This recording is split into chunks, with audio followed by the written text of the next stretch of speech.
преамбулада алғаш рет Қазақстанның байырғы жерінде мыңдаған жылдығын тарихын сабақтастығын сақтай отырып деп белгіленді.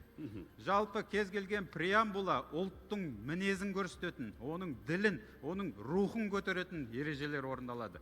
Сондықтан біз 91 жылы КСРО құлағаннан кейін пайда болған тәуелсіздігіне бар жоғы 35 жыл болған жас мемлекет емеспіз.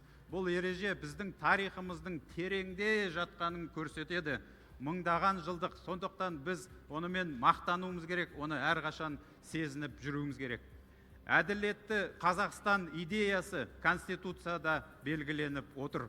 Өздеріңізге белгілі, былтыр ғана жылдың соңында мемлекет басшысының жарлығымен ішкі саясаттың негізгі қағидаттары, принциптері бекітілді.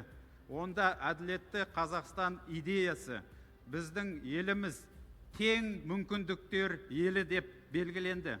Ол жас па, ұлтына қарамастан, оның жағдайына қарамастан біздің елімізде тең мүмкіндіктер жасалған. Адамдар заң алдында, сот алдында тең. Арғарадай қарасақ, жаңа ғана әріптестерім айтып өтті, мәдениет пен білім, ғылым мен инновация құндылықтарды еліміздің арғарадай дамуының басты бағыт бағдары болып қала бермек. Қазіргі Конституциясының преамбуласында, мысал үшін, дүниежүзілік қауымдастықта еліміз лайықты орнын алуын тілей отырып деп айтылса, қазіргі Конституцияның жаңа жобада ол басқа елдермен бейбітшілікте тату-тәтті өмір сүру деп алынған. Өйткені Қазақстан осы жылдары ел ішінде ғана емес, ел сыртында да танылды.